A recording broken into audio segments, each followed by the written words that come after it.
Hello,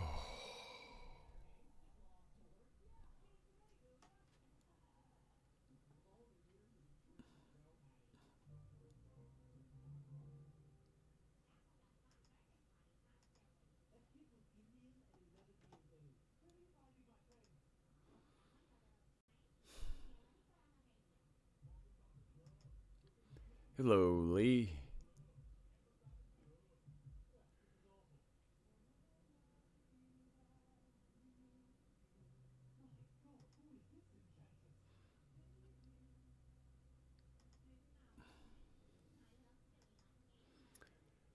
Okay, let's see how long it takes me to get on screen. Hey, Vern, how are you?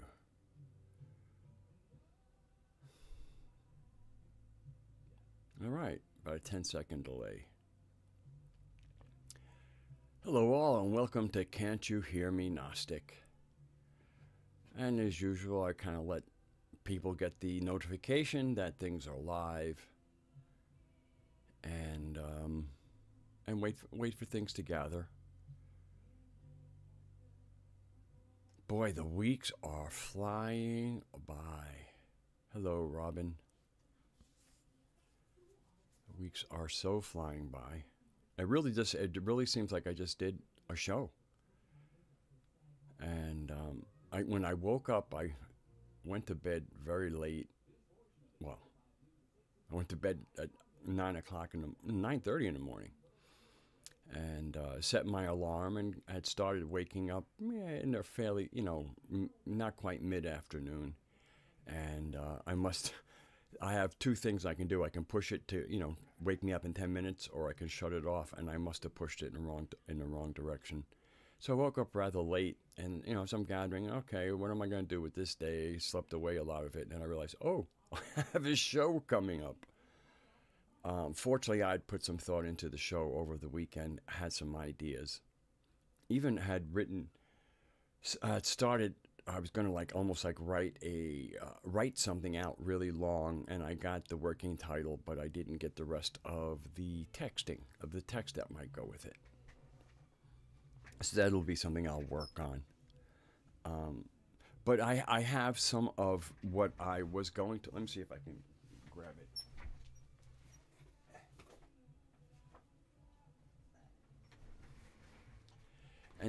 And actually, it started out as the Locus point, and then I do have something written here that said she can dream, or they can rule.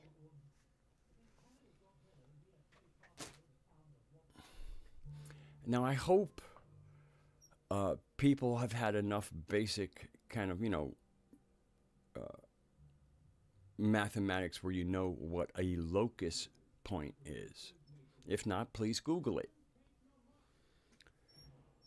A locus point is locus kind of rhymes with focus. And in many ways, a locus and a logos do have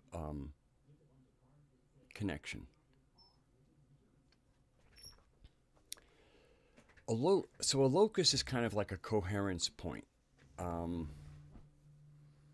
If you were, in a hurricane, the locus would be the eye of the storm. The eye of the hurricane would be the locus.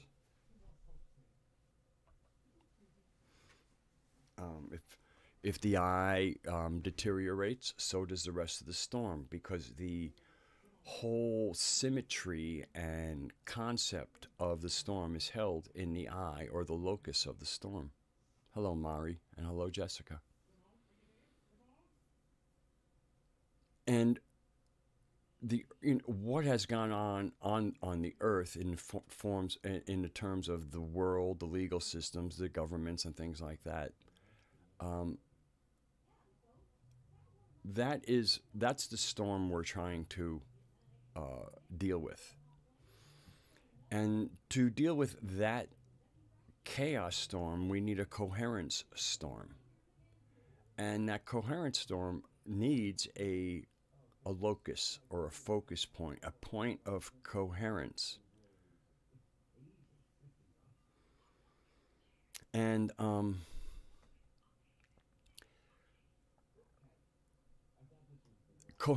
Coherence on a planet and in the greater cosmos comes from having a coherent cosmology. And I really believe that the earth-based cosmologies are the most coherent. And of those mythologies, I find the most coherence in the Gnostic narrative or the Sophianic narrative.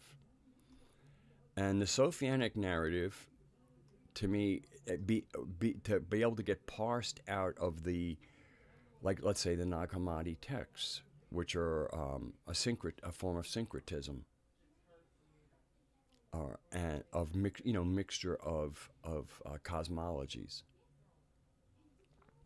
And the Gnostic cosmology, which gives us our kind of how we got here, our planning by the pleroma of a species such as ourselves to be distributed amongst the gallery, the seeding of the arms from the pleroma with panspermia, and then the arising of life, and then the evolving towards something like ourselves all over the galaxy. And I'm quite sure that that did happen. I'm quite sure there are many iterations of an anthropoid being, and I think that those iterations are in the billions. They're easily in the millions. And there appear to have been some different iterations even on our own planet with, the original stock. Apparently an upgrade by other beings of destinations we don't really need to identify. That first iteration or, messing with, upgrading, just basically tinkering with. We'll use the word tinkering.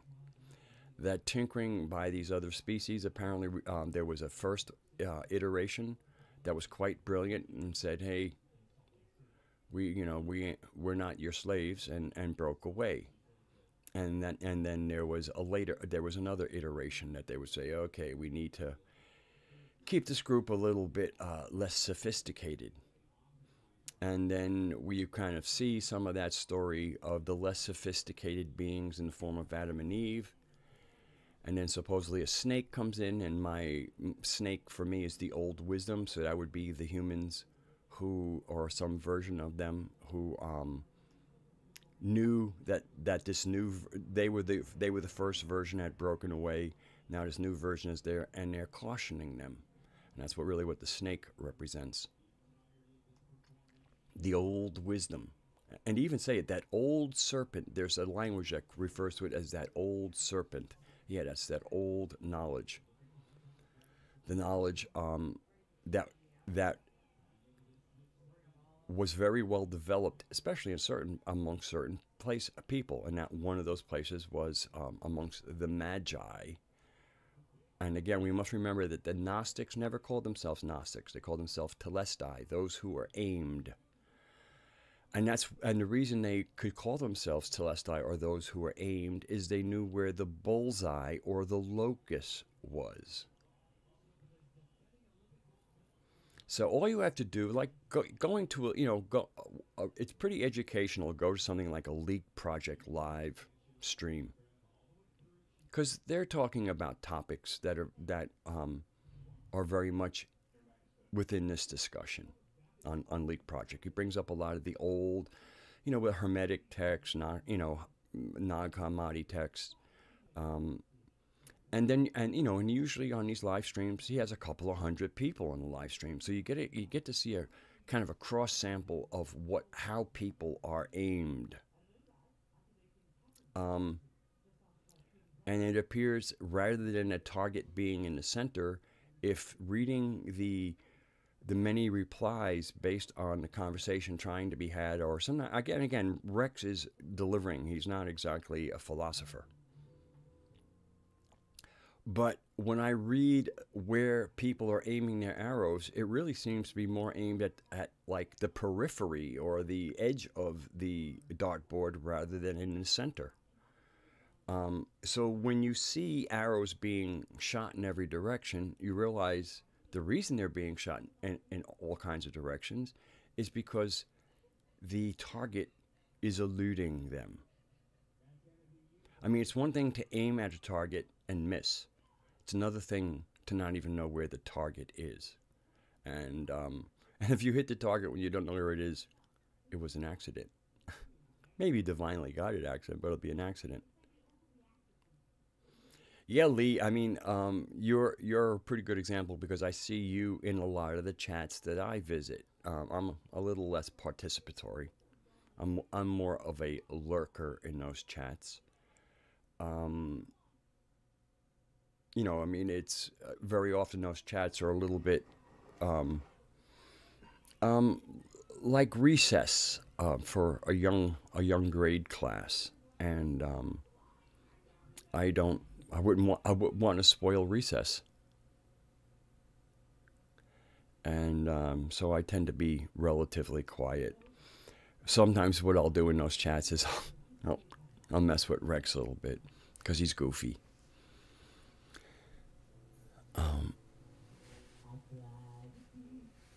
But so to me, this not having a locus is central to our ineffectiveness.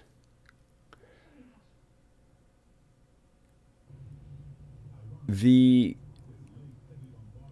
it's not even so much about being like-minded as it is about being like-hearted.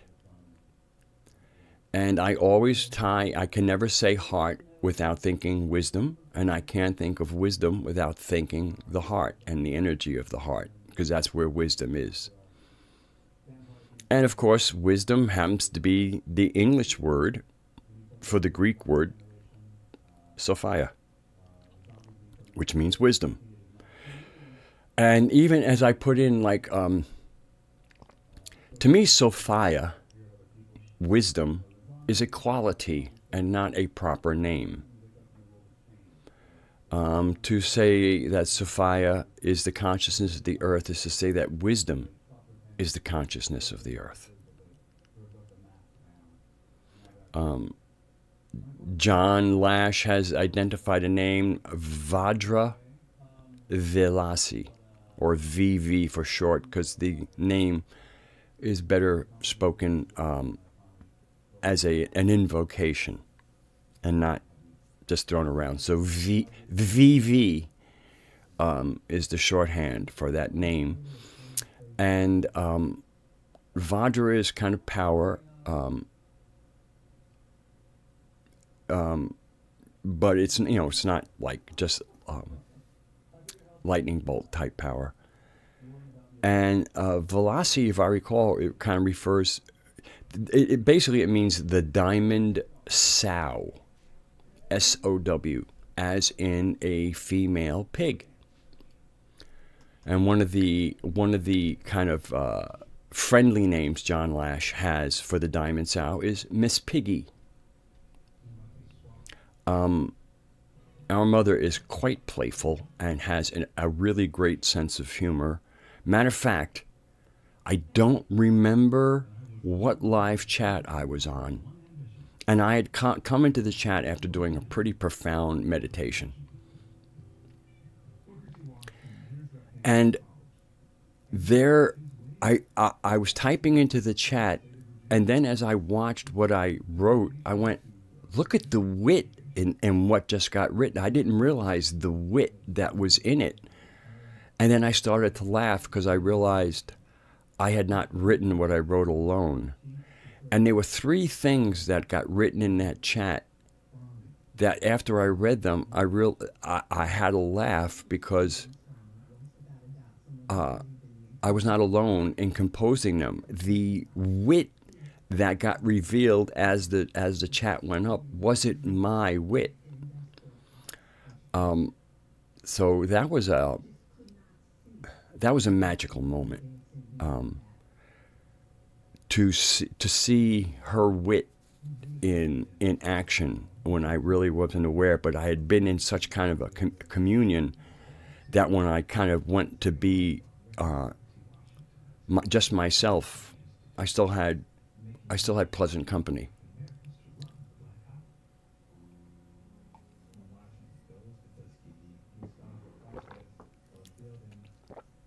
So the and I've been trying to address this, for some time, about the we're at really critical phase, and to do something, and much of it is psychological.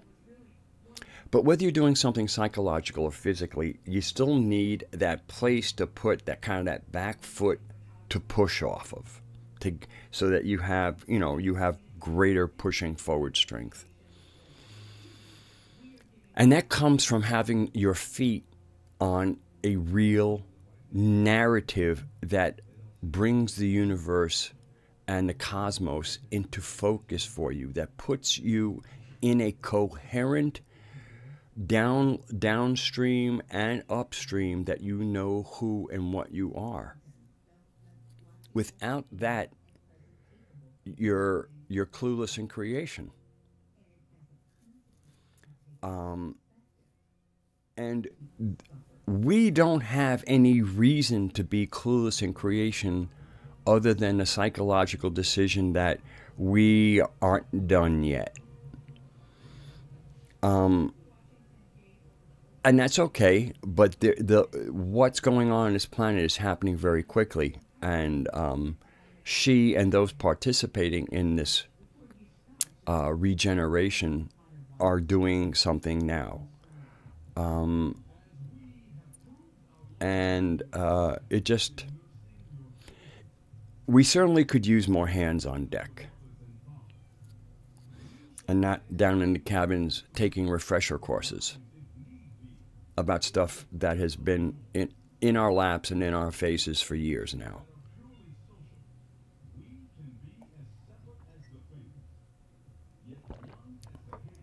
Because that is what is required to empower ourselves. We empower ourselves with wisdom, and then from that wisdom we know how to engage in wise action. And this settling into wisdom is what I don't see as a desire in a lot of people. It's just like, I'm still gathering knowledge. And you don't need lots of knowledge to have operative wisdom. You just need for the knowledge you have to be assembled into something that is wisdom. Wisdom is not about the acquisition of knowledge. I mean, what I see in the Nag Hammadi text are people who were clearly not initiates in most cases. Matter of fact, if they had been initiates, they wouldn't have done all the syncretism. And so they're aware of a cosmology, but they're living in an environment that would be the Levant, Alexandria, and Alexandria, I think, might have had as many Jews in it as Judea, because again, there's been no. Israel disappeared, sometime after, in 700 BC, when Assyria came and took the 10 tribes and dispersed them. That was the end of Israel until 1947, 1948. After the Assyrians took out the kingdom of Israel, what was left was the kingdom of Judah, and that would be the tribe of Judah, the tribe of Levi, or Levi, and of course Benjamin, the tribe of Benjamin. Those three tribes. The other 10 were dispersed, and I think they were so glad to be away from the Levites, they said, let's stay dispersed. Levites were well, they're certainly part of the head of the snake, if not the head of the snake. It's older than that, older than the Levites. Levites are, if they're when the history that the people who control history emerge.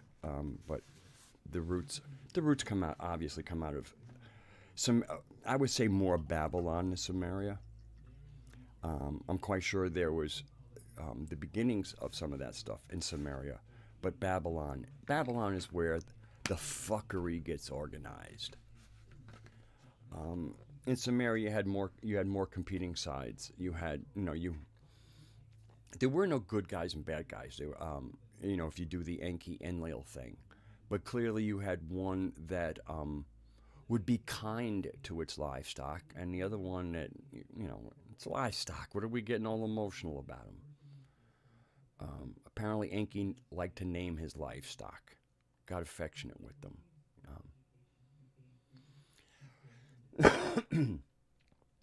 One of the books I've been, the Anunnaki thing, whoever the Anuna were, is to me something that is too.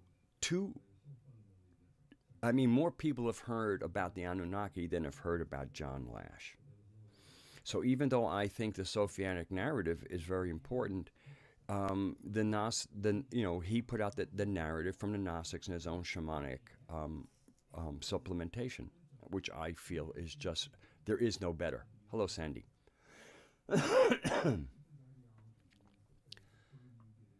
But apparently they were removed enough or considered the Anuna problem part of the whole kind of Yaldabaoth problem. And I think there, in another analysis, could show the different threads in that tapestry. I do believe they ultimately end up in a tapestry together, but I think a lot of that had to do with what they were doing, and then as Yaldi and as Mafia, looked on, they realized, oh, we got some things we can exploit here, because that's all they can ever do, is exploit things. Be clever, be lawyerly, because the whole legal system is a whole archontic system in itself. I mean, the biggest archontic control on the planet, bar none, is the legal system. That is the primary archontic control on this planet, is the legal system. And of course the government system that'll send cops if if somebody goes, you need to come to court, and you go, fuck you. They go, oh really? Well, we've hired a few amongst your own, a few thugs that are will take our pay to make you do what we want to do. Isn't it so nice how you humans stick together? All we need to do is wave a little bit of green around, and we can pull the losers out of your group and set them against yourselves. Very clever. People go, oh, that's intelligent. No, that's fuckery and cleverness. That's just being a dick. And unfortunately, we got dicks amongst ourselves, and that's the leverage point. People of low consciousness, who and low consciousness, and in many cases, people who did not really take care to get skills that would allow them to make decisions about how they might raise a family and live in this fucked up world.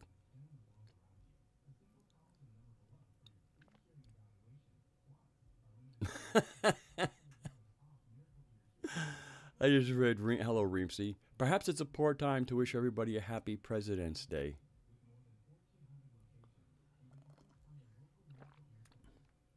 No, there was never a right time, so there can't be a poor time.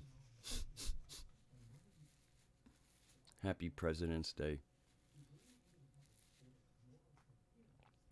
How silly is that? President, government. Yeah, sure. Happy Prison Warden Day. How's that? And I don't even have I'm not one of these anti-Trumpers. I'm certainly not a Trumpster. Once again, we have to get out of cognitive dissonance, and polarity thinking. There is a choice between being pro-Trump and being anti-Trump. There's actually between those two poles, there's actually quite a lot of different ways you can stand and observe. Hello, Blue Bud Guitar. Yeah. But I still, a president is the at least titular head of government. And government is there to govern your mind. They're the ones with the monopoly for the use of force. Which is why when you have knuckleheads in your neighborhood that the neighborhood would know what to do with, there's laws protecting the bad guys from getting a reply from the people around them that are not happy with the way they conduct themselves.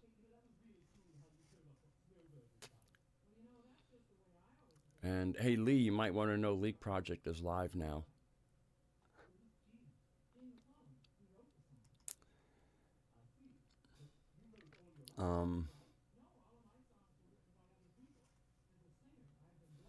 So the legal system, really, I mean, the legal system is the absolute web of the fluid-sucking spiders.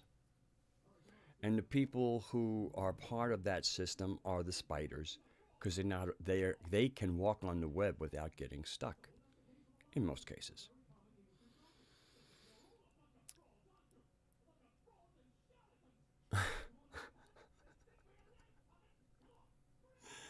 Renfee, you are comic relief and in a very good way. Trump hatred comes from irrational prejudice against the orange-skinned race. That is funny. Hey, Blue Bud, I don't know if you are a guitar player, but I don't know if you noticed I put out a Weber speaker video last night. And I will be putting out other Weber-themed videos. I got a response from CJ, actually. He liked it, and he wants to, and I had a little issue with the way he worded about a slow response. And I thought that was poor language. So he said, what kind of language? He asked me, what do you think I should say? So I have to think on that.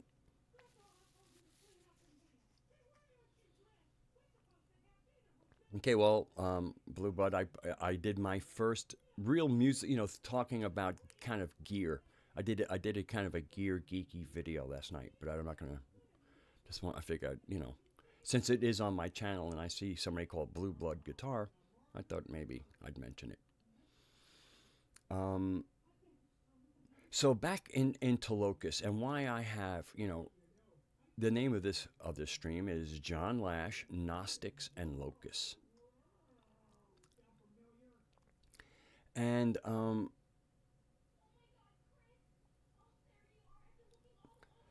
I just the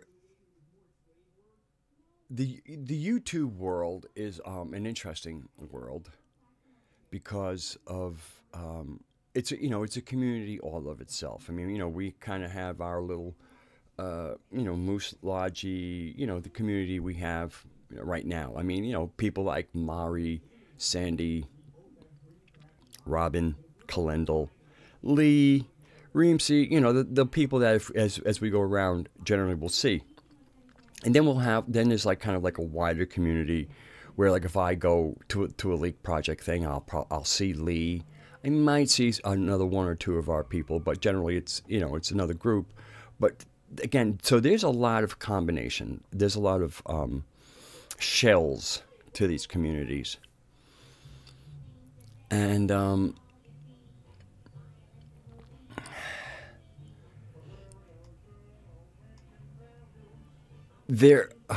man, where am I going with this?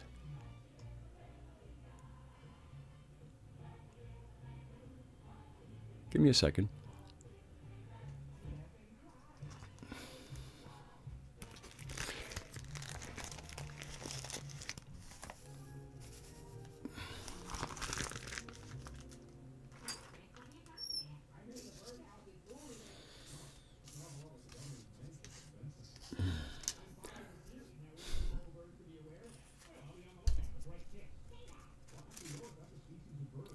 I guess part of the question is, do we have a sense of where we are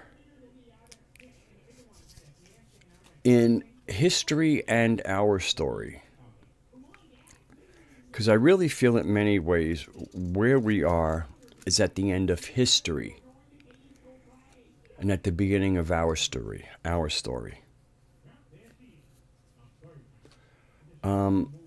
There are cracks all over the place of history.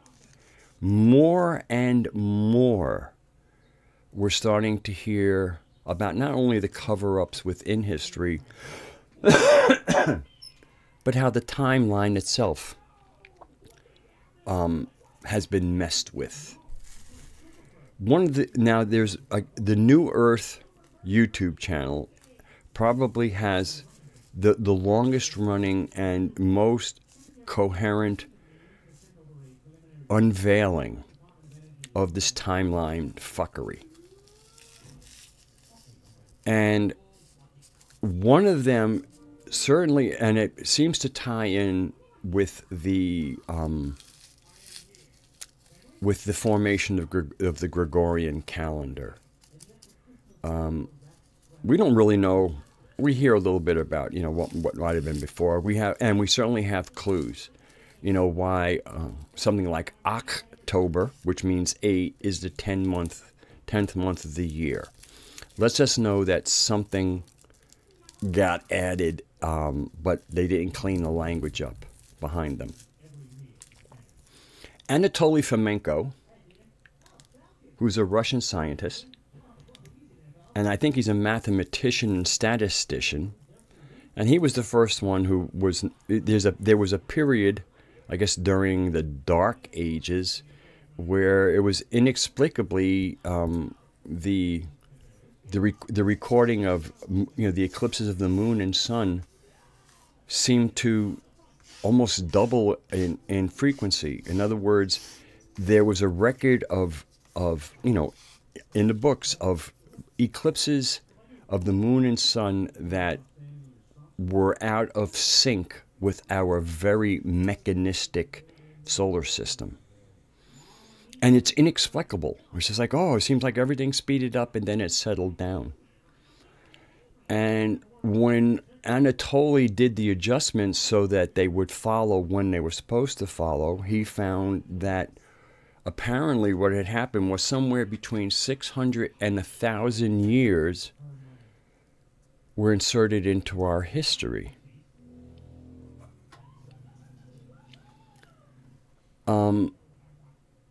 And there are little clues where you see the signatures, whether it's on paintings or papers, where clearly they're putting in the word I, the letter I, and then writing numbers. So let's take something that looks like I-695. And basically I stands for Iasos, or Jesus, in the Eastern Orthodox Greek where they say Iasos, E-A-S-O-S. I-A-S-O-S, Iasos, I-A-S-O-S. So basically, when somebody wrote I-695, they're basically, was kind of, in kind of doing an A.D. B.C. computation, it would basically have been 695 years after the death or birth of Jesus. So, you could take 695 and either, it is 695 or it's minus 33 years or whatever. And once again, it's very clear that with these, it's the letter I and not a 1, because where 1s are written, they don't look like the I's. But but the people who record history played a game and made believe that I was a 1. So things that were written year of our Lord 695 got turned into the year 1695. There's 1,000 years added that don't belong.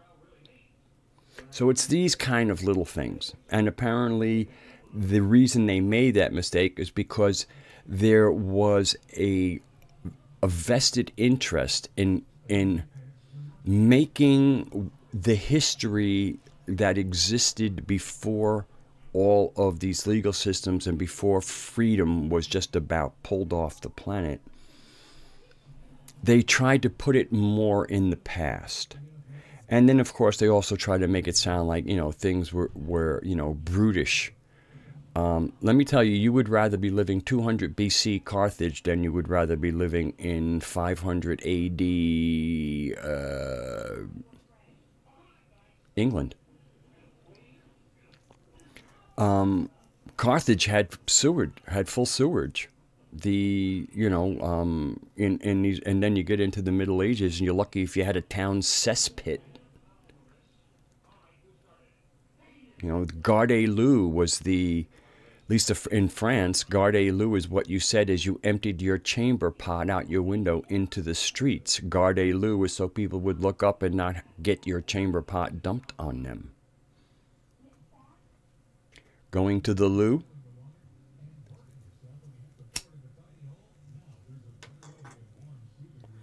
So there was a real attempt, and an ongoing attempt to make the past seem brutish. We were brutish. Life was brutish. And then the other thing, of course, that also gets very well covered in the New Earth series, is that basically the Ionian and Dorian Greeks, who came kind of like from further north of the original Greek, who were known as the Pelasgians, if I recall correctly. And the Pelasgians were the ones who had built the megalithic things. They were identified. They were the indigenous people of the area. They were the old people and the old ways. And the various waves of Greek, Dorians, Ionians, they came with their weapons. So basically, what we have with the case of the Greeks and the Romans are thugs with weapons. They might have been a little sophisticated, but they basically move into areas, appropriate the culture, the science, the education, and then they call it theirs. And then in history, which is trying to hide something, is very glad to use these people. I think one of the most eye-opening things for me about, as far as busting who the Romans were, and that in fact everything that they had, they took from the Etruscans. The Etruscans were the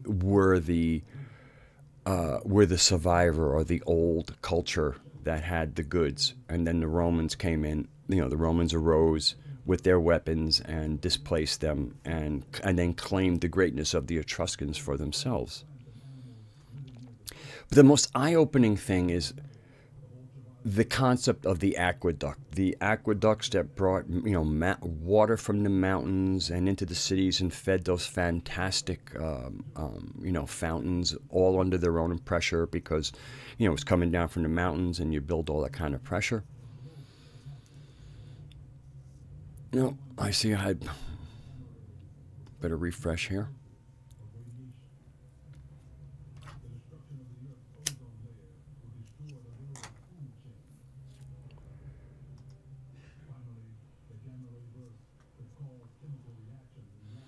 I lost my picture. I had to refresh. So in the New Age, the New Earth, in the New Earth videos, she clearly, I say she because it's Sylvia Ivanova that makes the videos. She shows aqueducts from around the world, including Central and South America. They are the exact same design. So in other words, and some of them are magnificent over these gorges. I mean, these are works of masonry that are exquisite. And they were in places the Romans never were. So it kind of, when you see them being all over the world, you realize that, again, that the aqueduct is in fact part of this survivor, older culture wisdom that was part of a world civilization that is being uncovered by many researchers. The ancient world was in touch with each other. You can find Sumerian cuneiform writing on things that are found in South and Central America. Clearly, a cuneiform writing people had made it to what we call the New World. In New Zealand, they found off the coast of New Zealand the wreckage of a ship that was 4,000 years old, because they had the organic material. And where did that wood come from? Well, it came from China. So whatever vessel had set out and went to New Zealand had been built from wood in China.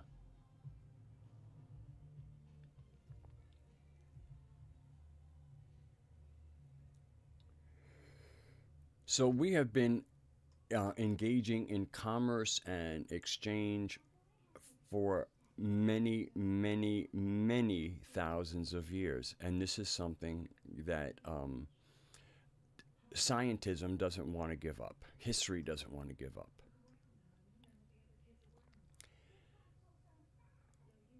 So I just really, to me, this is part of stuff that's pulling together. Walter Bosley is also, in his Empire of the Wheel, he's also getting at something. The difference between the Sonora Air Club, who I consider to be the, the humanitarian types, and then you have NIMSA, who are the, we'll call them, the anti-human types, is a fascinating thing in itself. And I do have to get on Lulu with a little extra money and order some of his books, because I would like to read some of his books and then have a conversation with him, if that could be arranged.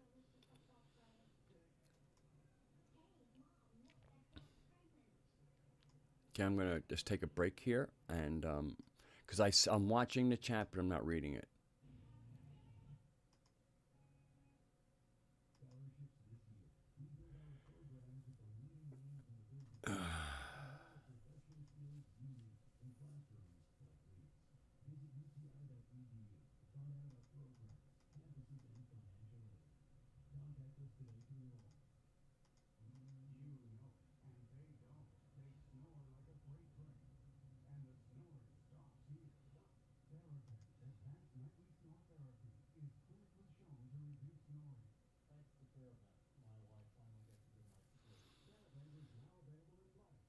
Okay. Okay, Lee, I am not sure. Lee, you asked a question, but I'm not even sure where it's going.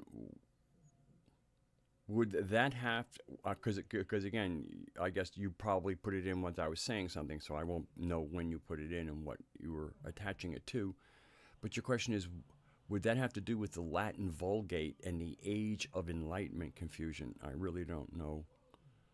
I can't answer that because I don't know the reference. So if you want to put something in there and help me along, that's if you haven't gone over to Lake Project. You're probably on both, right? You're probably on both. I do that sometimes. 2 different chats. I mute, I'll mute one, listen to the other, follow the written on 2. I mentioned the Dark Ages. Yeah, I don't know what the Latin Vulgate would have to do with that. And then with the Age of Enlightenment. The Age of Enlightenment was, I think, the Age of Enlightenment was when some of the church stuff was starting to get removed, or at least questioned. The Age of Enlightenment, I guess, basically is where you could question church dogma and not turn into the fiery entertainment of the afternoon. Yeah, to me, and a lot of good stuff. But we also got people like Sir Isaac Newton and Newtonian physics during the Age of Enlightenment.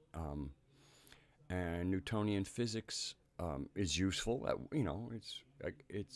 It's good grade school physics, but you don't want to go into the cosmos with it.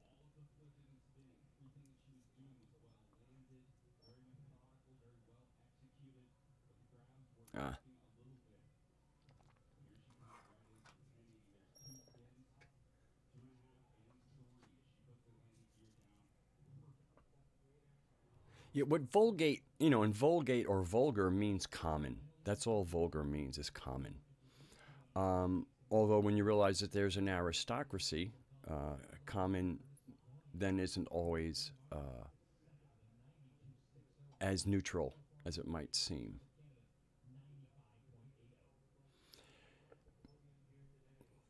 I heard some people, I forget who it was, but they were doing a pretty good job. Well, Aristotle I could easily take to task.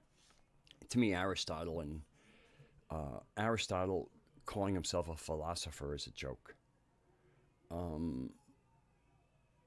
it's really funny. You know, you kind of see philosophy maybe at its full flower in Socrates, and then by the time you get to Plato, what you're really seeing is an aristocrat figuring out how can we benignly be in control, and administer to the common people, the vulgar people, in a kind way. I mean, that's one of the ways you can say, you know, if you say the common people, you can also say the vulgar people, because the word would actually cognate that way.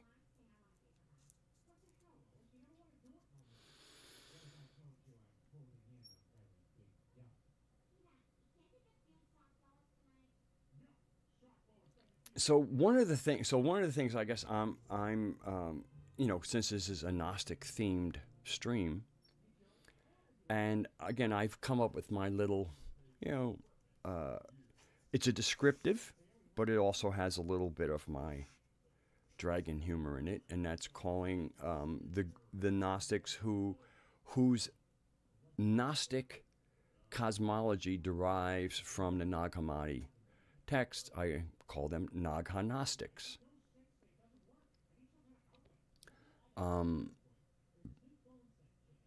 Because it kind of came to me. I'm not even sure it was my own. And how there's no locus in their discussions. And so, like, here's a case in point. From the Sophianic narrative that we get from John Lash, not in his image, reassembled, there's a coherence and a bedrock. There's a world and a cosmos to live in. And, you know, in many, so you could, in certain ways, almost call that a certain canon, C-A-N-O-N. But we'll use that with very translucent kind of color.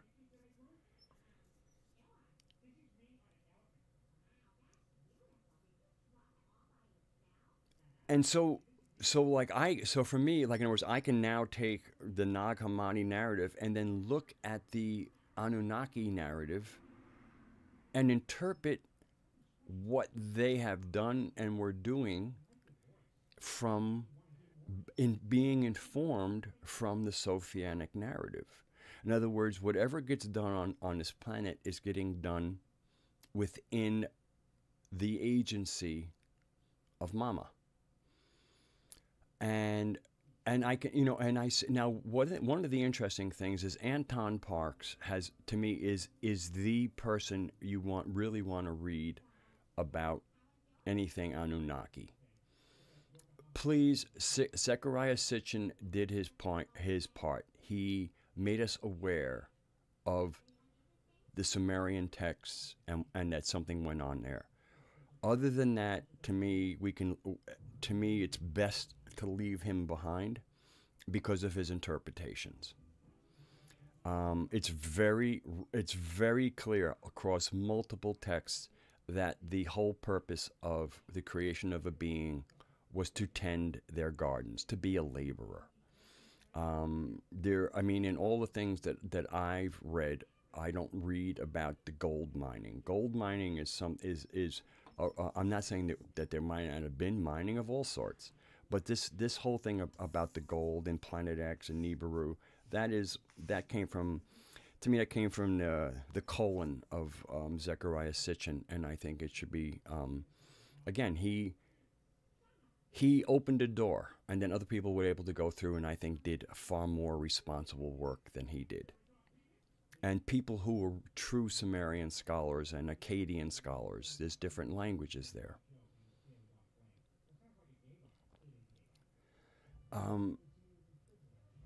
So he has, you know, some of his books have been, he has his book Eden translated, and there's another book of his I have. But he wrote a book called The Ages of Uras. U-R-A-S. Uras and Earth are kind of, you know, Uras is how they're saying Earth. And in it, he mentioned it gets into the very earliest activities of these people who were either of a older lineage or from other places in our galaxy. And looks like particularly from the Orion aspect of the galaxy. And the Orion aspect of the galaxy is kind of where the extra plasma of our mother got turned into Yaldabaoth and his angelic mafia. The heptomad. And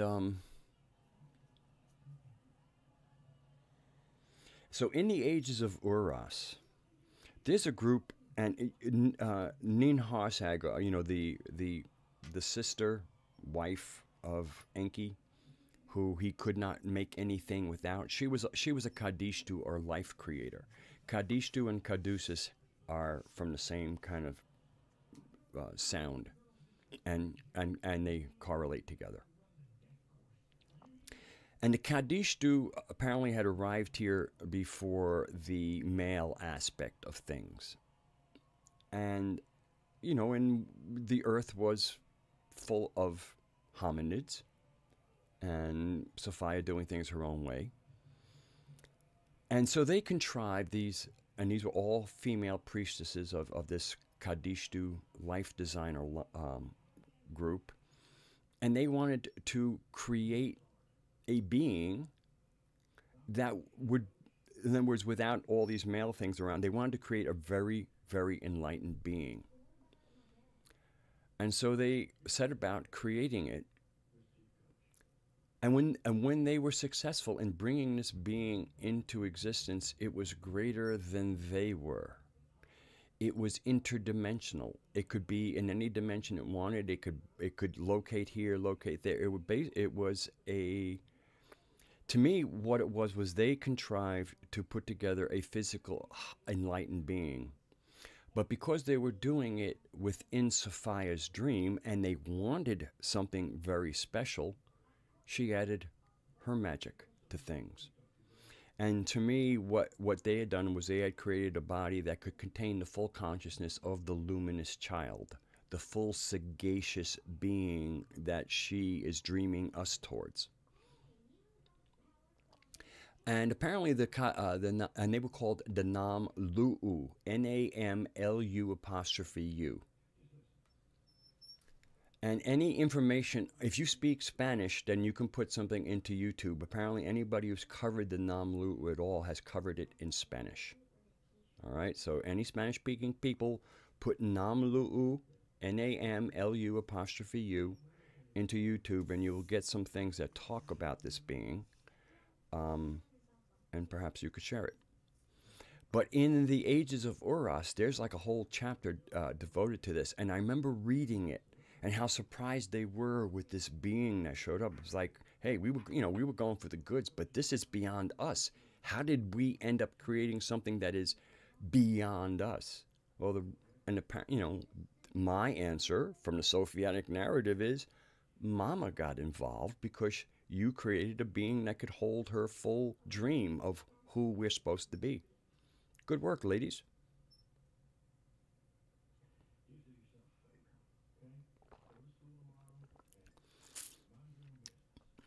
So I find it very interesting that, you know, and then later on when the male Anuna showed up, and they just had, you know, and there was, apparently they were here for tens of thousands of years doing their own labor, and then they got tired of the labor, and they're going, hey, you know, there are beings on this planet. You know, most of them are just, you know, they won't work with us. They're kind of wild and ferocious when we go near them. That's when our immune systems were working. We need, you know, surely with all of our abilities, we can create a being that would, you know, work for us. And then there were other tales where the first being did work for us, and then they broke. And Michael Tessarian's, now Michael Tessarian has slightly alternative things of the same stuff, but he kind of goes back, and he actually, I was listening to something that he was saying last night, And he said something publicly I've only said privately to a few people. And I was like, wow, you went there? You actually went there? And where did he go? He made it very clear that the being that people go, oh, they're killing babies, like all the sacrifice. They all say Satanists and Luciferians.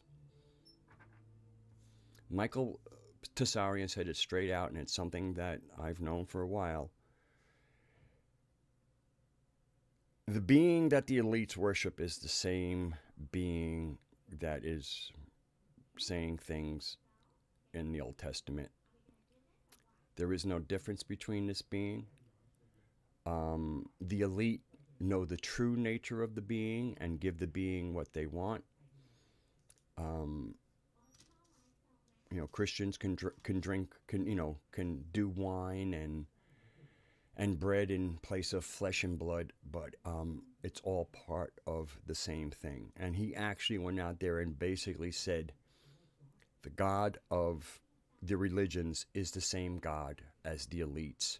The elites know the true nature of this being. And the Gnostics identified it. And I said, wow, he actually said that publicly. No wonder he has people coming after him.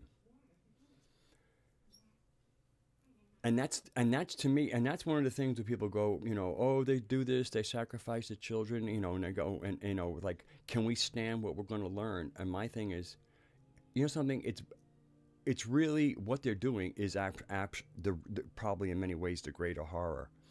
But psychologically and emotionally, the greater horror is that you think that they worship a different being than you do when you go to church.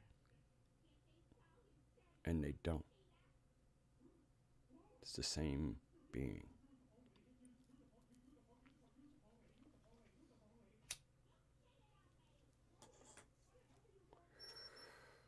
So basically, if you go to church this Sunday, or you go to the Vatican basement and tear apart a child, you're doing it for the same being. And I'll drop that subject there because that's a hot one.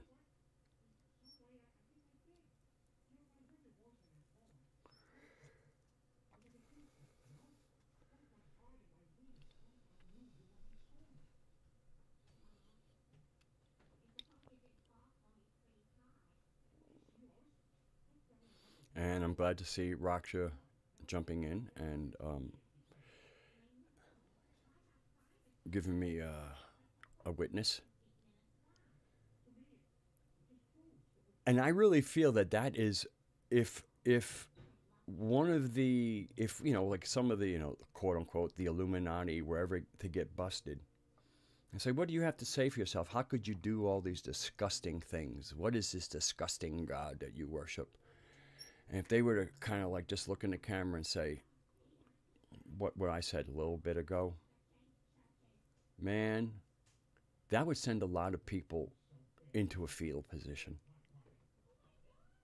Of course, some people say, oh, he's lying.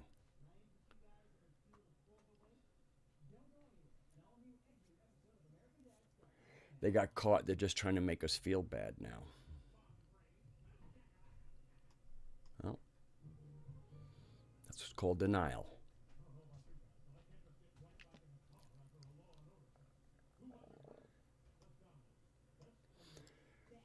So let's talk a little bit. So for me, the Gnostic narrative is this coherent cosmology that when you kind of go outside the bedrock of the narrative and go into other stories that are not covered in the narrative, if you understand the narrative, these other stories come into focus within the narrative.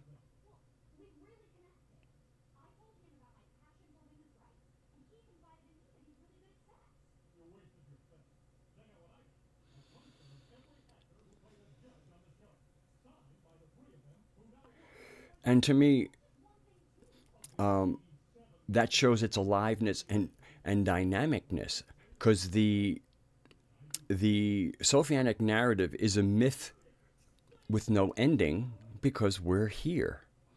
unlike other narratives that have, gods battling and saviors returning, or Ragnarok, or all the rest of this cosmic throwdown that results in a lot of dead bodies. Dead bodies that the righteous can celebrate are dead.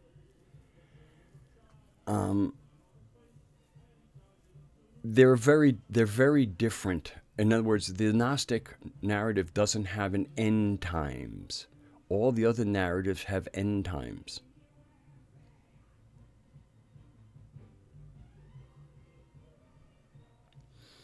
And the end times are based on somebody righteous, kind of showing up and smiting all the evildoers.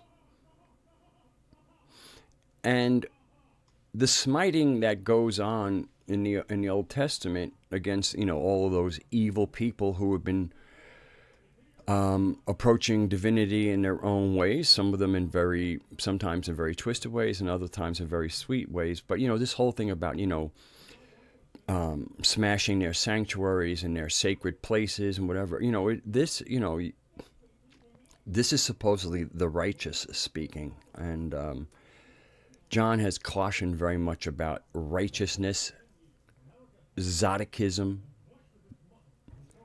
and the fervor and fever and infection that goes with that being righteous as opposed to being correct. Being within the Tao.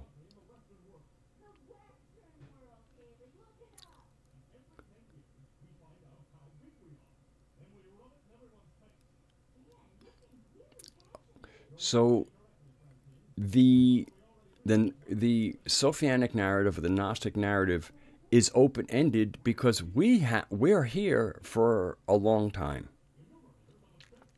Similarly, another point of contention, and I've brought it up many times, is within a Nag Hammadi text, there is the sense of reincarnation, which was part of the ancient world, is missing. Everybody just wants to kind of, when their life ends, they're going to run back to the pleroma, back to where we got created. And that dying and going to the pleroma is the Abrahamic going to heaven scenario, where the reincarnation and staying within a tribe, an ancestor thing, popping around in different things. And then, of course, we don't just have to incarnate to do something on this planet. There are nature spirits and devas, and we are capable of doing that kind of duty.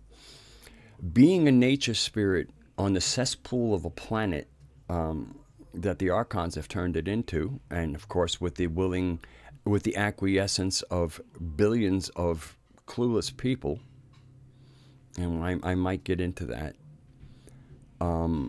What I would call our shadow echo awareness. By shadow echo awareness are the things where we are complicit in the destruction of our planet, but we are unaware of. A place we're not looking at ourselves in the aiding and embedding of the absolute trashing of this planet. But that's probably something I might want to write out. So anyway, being like I've kind of tied in. I go, the gauntlet of childhood is a little rough. Coming through that vaginal delivery is pretty tough on both mama and the one coming through.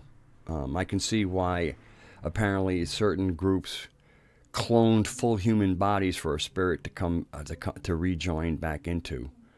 I'm not, again, there's a certain aspect of cloning that sounds, nasty, and I'm quite sure it can be, but there's another aspect of cloning. It's like, can you imagine if we could, again, once we kind of one body runs out, to actually be able to kind of get back in the game without having to squeeze your head and it cause your mother great discomfort as you pass through her. And then, you know, the whole, you know, that beginning phase, where depending on the parents you have can be quite trying. But other options to me of once we enter what we'll call the in between life situation, which would then set up for what are we going to do with our spirit next. And when you look at look at the condition, I mean, all great rivers have multiple, you know, there's a overriding spirit, and then you have the water spirits that, you know, help the overriding spirit. And when you think about some of the rivers like the Hudson, I mean, in the late 1800s, they had ice boxes, and during the winter they would cut ice out of the Hudson River, and people could use that. And then it got to a point where the Hudson River got dirty and the ice wasn't so desirable. The Hudson River, I mean, you know, especially when you're getting down into what they call middle upstate New York, where the bridges are.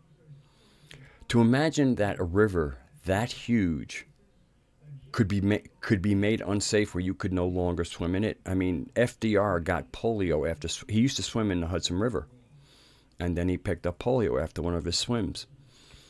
And of course, this was after certain municipalities north of where he swam were putting raw sewage into the Hudson River. Raw sewage. You know, it's funny, they'll talk about primitive people. I don't think there's a primitive people on the planet that would think that you could dump a town or a city's worth of raw sewage into a river and anything good would result from that. You know, I mean, streams and brooks and creeks, they're all meant to be drinkable. Rivers at minimal were bathable. The fact that most streams are no longer drinkable, that most rivers aren't even safe to swim in, is pretty sad state of affairs. And there, if you think a little bit, you'll see some of our shadow echo awareness in that, but we were not going to go there.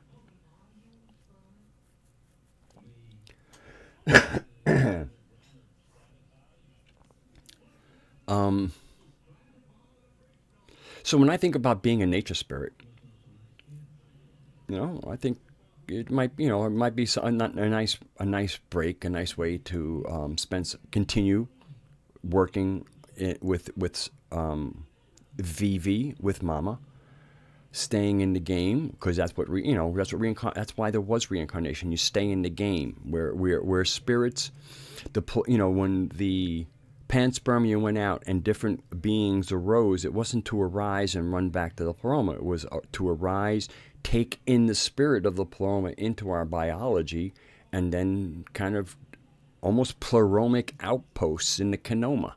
Remember, the pleroma is the center, the living part of the galaxy. The canoma is like kind of the quote-unquote dead material, the unawakened material, the sleeping material.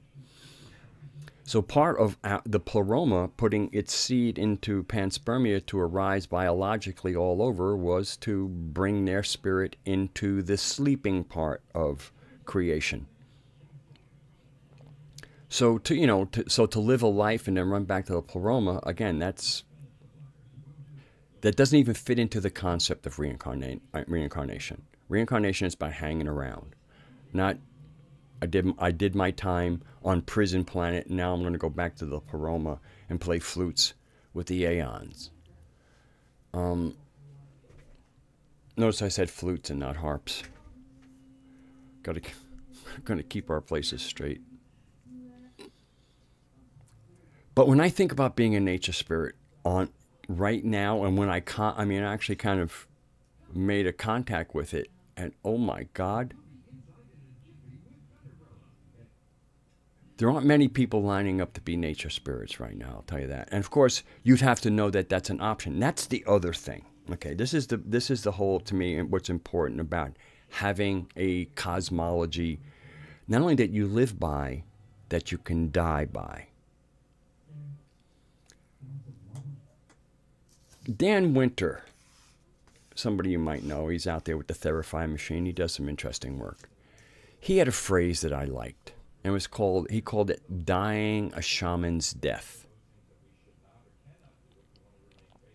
And what he seemed to be implying by this phrase was to die knowing, first of all, that you're dropping your body, but to kind of stay lucid enough so as one scene is dimming out, as one scene is closing down, hello, Callan, and a new scene comes into being. If you know your cosmology and you've done a little bit of journeying during your biologically alive time, well, then you have some kind of map for what comes next. You will be aware of that there's quite a bit of activity in the non-physical world. There is plenty to do. So part of what I consider would be a good shaman's death is that as you're leaving one world, you are consciously entering another world. You transition while aware. And so then when you are on the other side, you have your wits about you.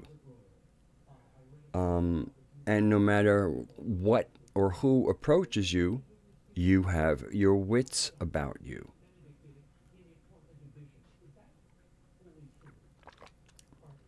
You kind of know, are you being approached by something pleasant or something challenging? And I think this is really what's behind the soul traps, or these different grids and stuff that trap. I mean, if you die and you don't have a map for yourself of what comes next, you're up for grabs. And clearly, this is this seems to be gamemanship on the archontic part. And it's a big part, it's one of the biggest successes of the organized religions is the organized religions give an afterlife scenario that makes people very susceptible to staying in line, staying owned. While watching last night was kind of like a Michael Tessarian night for me. I was doing other things, so I had him playing in the background. Oh, what did he say? I better hold on. I better regroup here. Oh, yes. Apparently, it was from the Greek myths, and it was about Zeus. And once again, as we can read in certain of the old mythos of various people, there was a problem with humanity being a challenge to these beings. We see it in the Tower of Babel. In the Tower of Babel, no sins were committed. It was clearly a simple, if you follow the narrative in the Tower of Babel, it's like, oh, they're going to be like us. Nobody was talking about like anybody was doing anything wrong. It was simply like, ooh, we're supposed to be top dog here, and they're coming close. We don't like this. So you constantly see this insecurity on the part of these usurper imposters. And what's their greatest concern? Us. So anyway, in this thing about Zeus, what he says is that he would, and so that as much as he was disappointed with mankind, he wouldn't send his thunderbolts and destroy mankind, because then they would get no offerings from mankind. So here was like this, this narrative supposedly coming out of Zeus's mouth, that as much as the humans were giving him trouble and he would like to kill them, if he killed them, they wouldn't get the energy that keeps them alive. So here it is there again. They're showing their parasitic nature. That as challenged as they are and as much of a problem we represent, they have to try and figure out a way to keep us around, because their existence, or at least the pleasantness or a better existence for them, is completely tied on us offering them our energy and our offerings. So what he ends up is, he said he would split their mind in two, and where they would be consumed with searching for their other half, and they'd be so consumed with looking for their other half that they would no longer be a threat to the gods. So really, no matter where you read your sources, when you get to the basic, the same basic heptomad, 7 or 12, it is always this competition that even when they get involved in genetic manipulation, invariably their own genetic manipulations will rise to their own greatness, because Mama, you're doing all of this in Mama's field. So as soon as those generations start happening, her epigenetics start getting involved, and this is her place.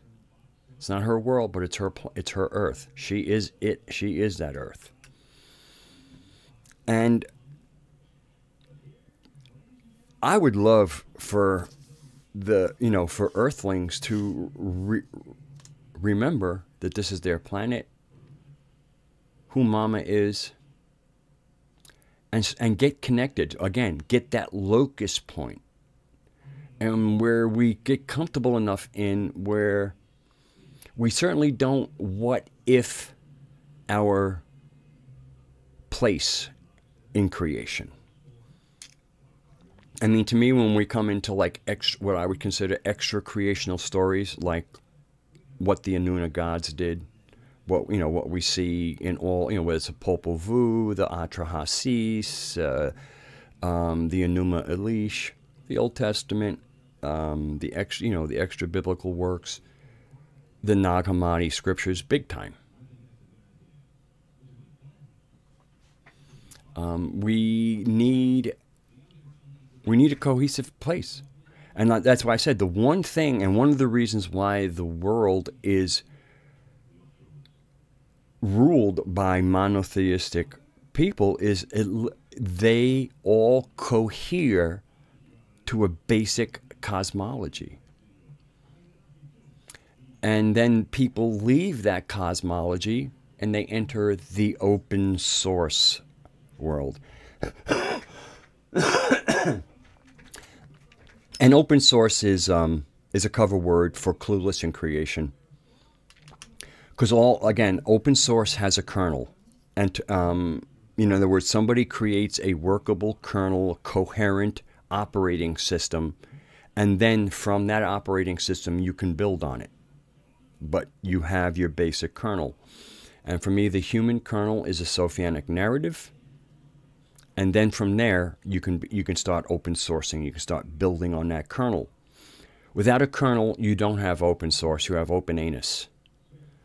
And unfortunately, in those situations where mouths and anuses switch places, you can end up in some wild supposition.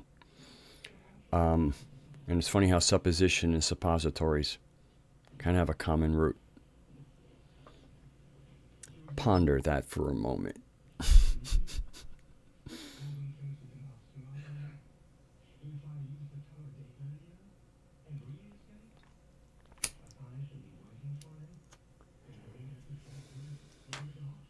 Now, Gordon White is another person I really enjoy listening to. He's a chaos magician, but he's brilliant. And even when I disagree with him, I disagree with him on in a brilliant kind of way.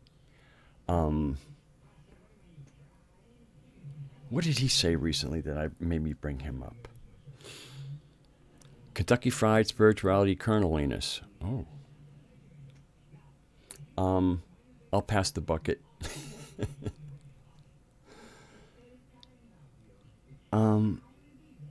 Actually, and Gordon has a good higher side chat with Greg Carlwood that he discusses the panspermia thing, and he does a really good job with it. I really enjoy him. Why did I bring him up?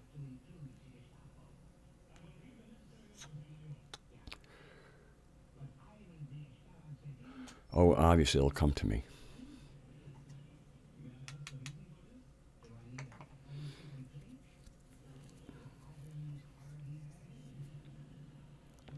But there's a couple of really good people. One of the, like Aeon Gnostic Bite with Miguel Connor. The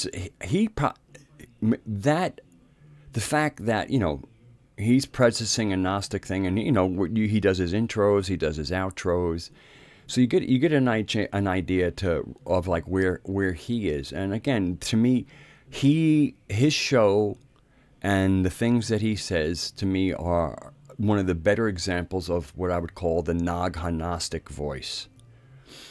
Not grounded, or not grounded in the Sophianic narrative, kind of bouncing around the various ideas that get put out in the syncretism of the Nag Hammadi texts, which are a syncretism of the Sophianic narrative, the mystery school information, and Kabbalah, Gematria, and Adamic creation story.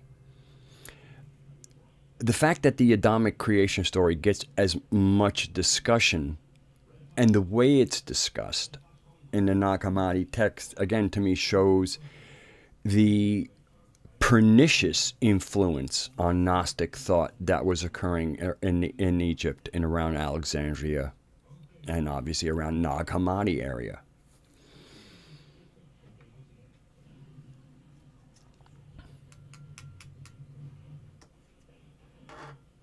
And that's what made me a little alarmed. And again, there was this the biggest thing is about getting out of this prison planet and back to the pleroma. And it's just another version of going to heaven. And going to heaven is a monotheistic concept, because with heaven comes the hell. See, it's that carrot or stick cognitive dissonance polarized worldview.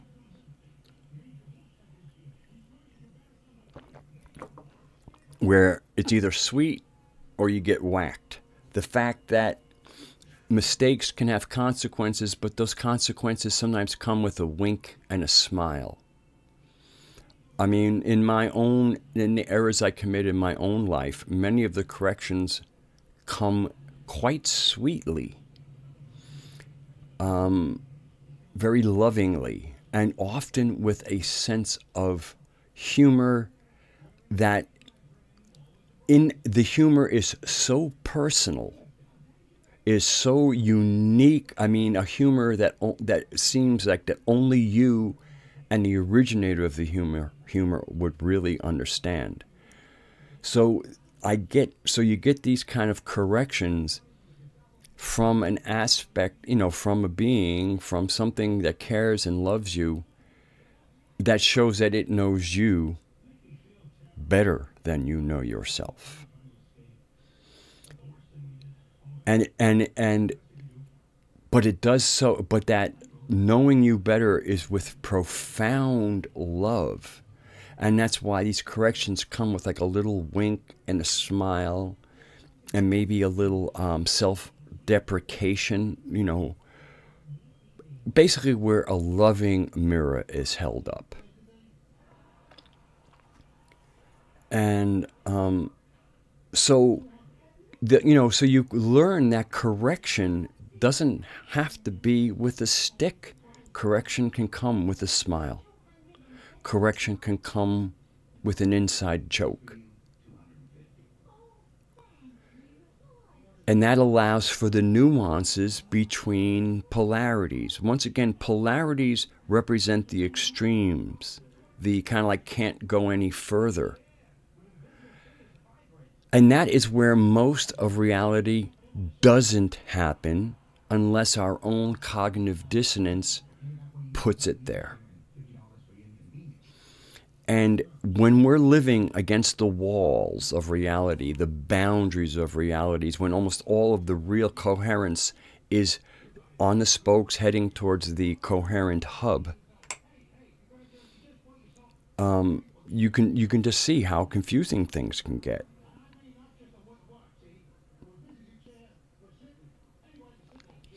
And I would say, I mean, one of the, like, even with, like, let's say, like me following some QAnon stuff, okay? So all these names coming up. The main question is this: white hat or black hat? White hat or black hat? Good, bad? That's all anybody can think in. Good or bad? That is a problem. That life is not good or bad. Let's take bacteria. Because in certain ways, people could say, oh, there's good and bad bacteria, right? Well, there's certainly bacteria like the various coliform bacteria or fecal bacteria that you wouldn't want to ingest. You might say, oh, those are bad bacteria, right? Not in your septic system, they're not. If you have a septic system that you would like to be able to digest what you feed it, then you want to care for those quote-unquote bad bacteria because they're doing very good work in the cesspool. So in many ways, like in the case of is a bacteria good or bad, it depends on whether it's where it belongs. So a bacteria in your body that could wreak havoc or maybe kill you is an absolute angel in certain situations, doing the good work. So if you can't even put bacteria down to good or bad, it lets you know that the rest of creation might be equally nuanced. What we need to know is what's good or bad for us, and then have a perspective. Like again, there are bacteria that you don't want in your sink, you don't want in your food, you don't want in your mouth, you don't want in your bed or your pillow or your drinking water.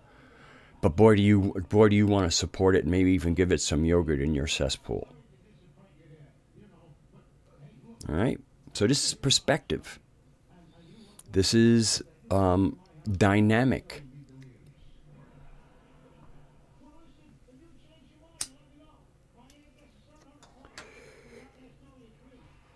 And this nuance is required. This nuance is required to be able to make sound decisions. Decisions are working with the data and then synthesizing a response, an intention, an action plan. Hello, Jet Pet. And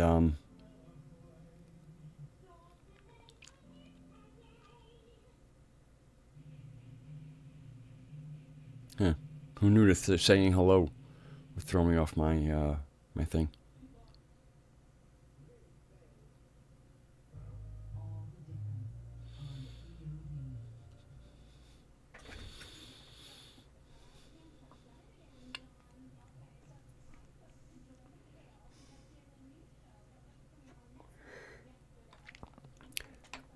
Kalendal says, in other words, people need to understand that contrast is necessary. Yeah, a contrast and, context. And not looking for, I guess what it is when you're observing the world and life around you, you're observing something very dynamic. Look away here, come back, there's a chance it's changed. It's dynamic. So the proclivity to want an answer, good or bad, and kind of settle it and move on, sometimes doesn't work because things can be so dynamic that the thing sitting in front of you is changing moment to moment. And it is so the idea that we can sometimes just do a good or bad, put it in a box, label it, put it on a shelf, and now consider it handled doesn't work, because if what you put in the box and you go back is the same, it was dead when you put it in there. And if it wasn't dead when you put it in the box, when you open the box, it's going to be different. It won't be what you put in there.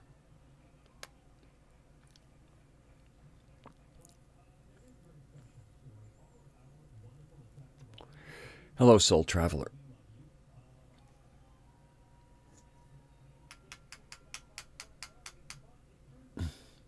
Diamonds will do a pretty good job of sharpening iron, too.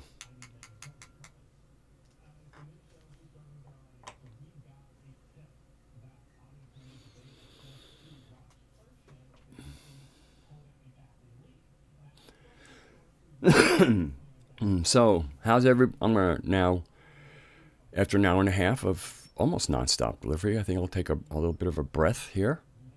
And so how's everybody doing out there? How's February treating you? February, this is a huge month. This month started with Candlemas, which is, in Tolkien, from Candlemas to the spring equinox is the stirring. Nature is stirring again. Tolkien or the elves, and also the hobbits shared that. They had 5 seasons. They had our 4, and then from February 2nd until the vernal equinox was no longer winter. It was the stirring. And that's what we're in right now. Nature is in its regenerative mode. It's waking up in the northern hemisphere. And that waking up and that regeneration, this setting of a new crop, a new season, is one that I believe we should be very focused on and ride that wave, ride that Tao aspect of regeneration. Woke as fuck. I love it. Riding that, once again, there's a regeneration and a new crop. And if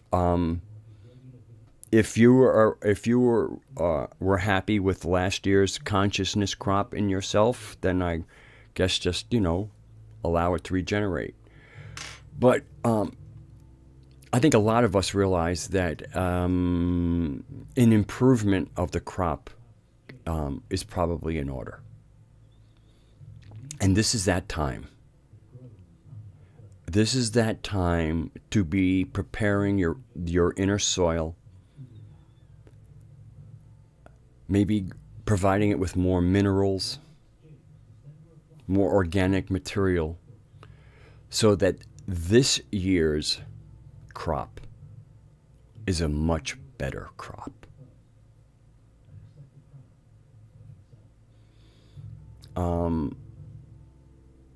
That this crop will be more resilient to the fuckery of the world.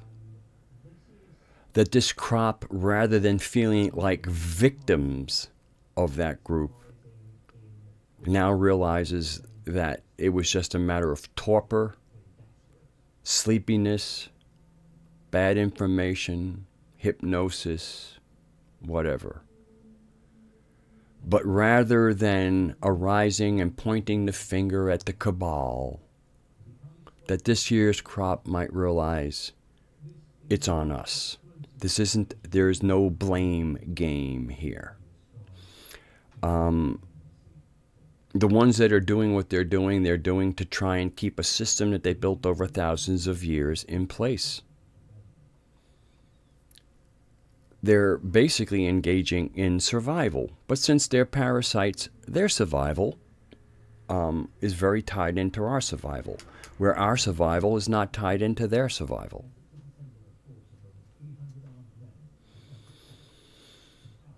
Lifestyle that we have become accustomed to might be a little dependent on them, but it's a matter of what's important to you.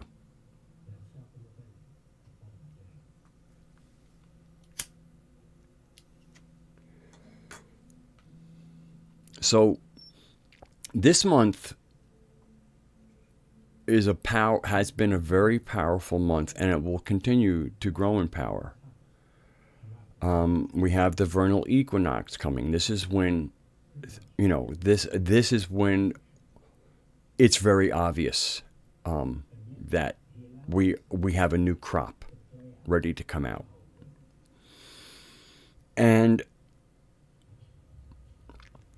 this is upon us to be our own gardeners, be our own horticulturalists, and see that this season, our immune system, that means our immunocompetency, the ability to know what's wholesome and what's not wholesome, is developed. Again, more resistant to the vicissitudes of this creepy world that has been built on our gorgeous planet.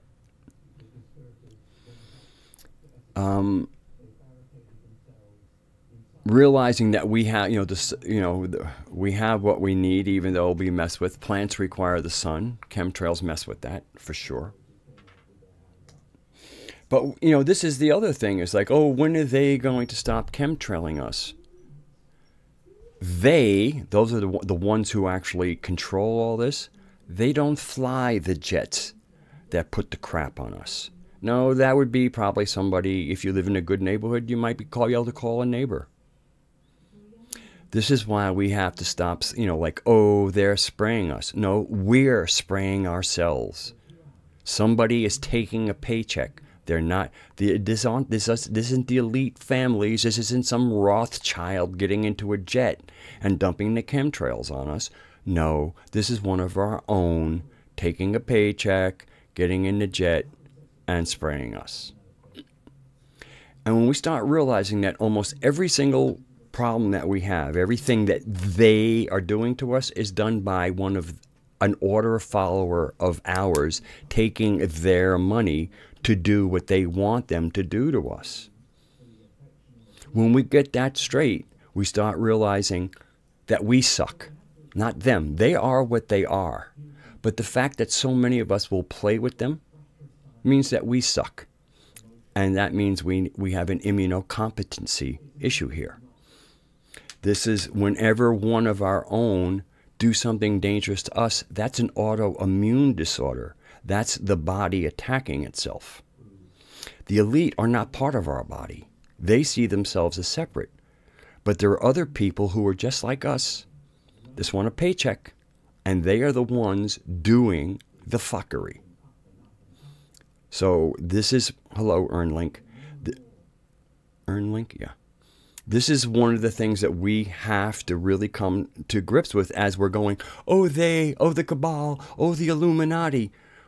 They're big. What are they? To me, if there's one thing we can bust them on, are they hiring us to fuck with each other? Yes, they are. Why are so many of us still for hire? Why are so many of us for hire? And if it's us that is doing it, because we're allowing the order followers, as Mark Passio says it, then where does the finger of blame belong?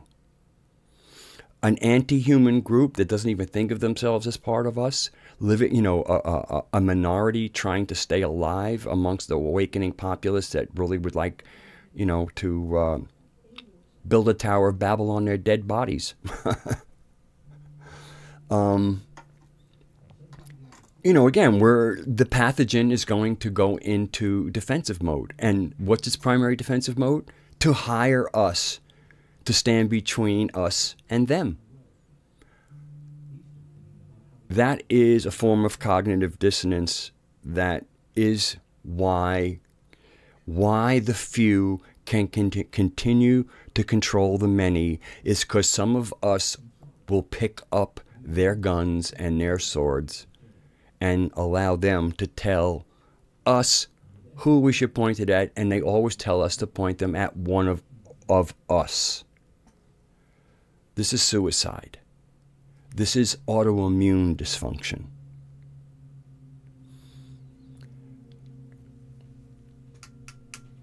So what are they doing to us? They are buying the wretched amongst us and using them against us. Get in touch with that. Remember, they don't have the numbers to do anything effective. They are nothing without their hirelings, and they hire amongst us. In other words, they're hiring. I mean, it's unconscious in many ways, but from a perspective, you could call it, it's like traitorous. It's turning on your own. And this is the crux of humanity's problem. Not the cabal, not the Illuminati.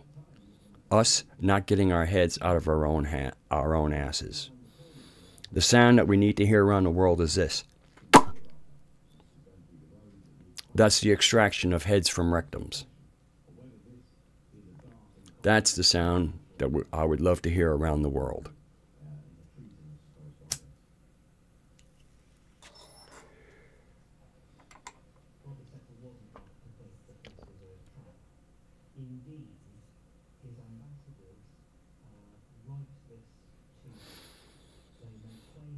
And what is money? Money is the purchase of the only value on this planet: human creativity and labor. And people, what about the resources? Well, the resources don't jump into your lap. It requires human creativity of how to turn those resources into something usable if they need to be managed from their raw state, and the labor to do it. All money has ever bought is labor and intelligence. Money does nothing. Money is nothing. I mean, it's a form of exchange. There's lots of ways to exchange. And in certain way, and when money was a precious metal, there's lots of uses for silver. I mean, somebody would say, hey, I'll give you this little 1/10 of an ounce piece.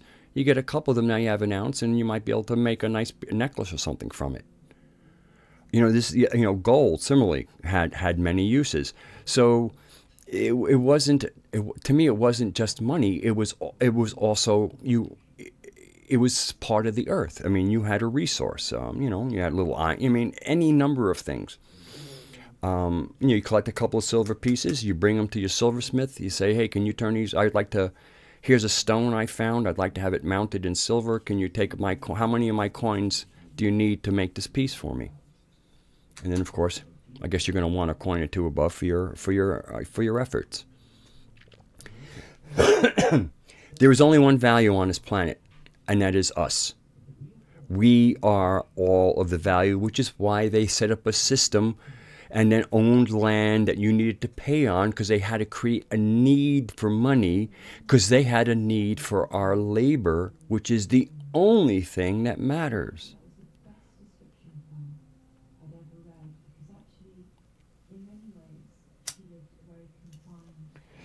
And even something, like gold or silver is only as good as you have food and water.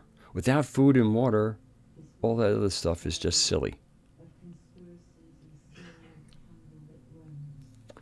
So one of the real things is when we think about money, we just realize money was the trap they built to get the only value, which is us, our labor and our intelligence.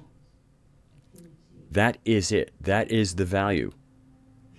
And will always be the only value on the planet: human labor, creativity, and intelligence.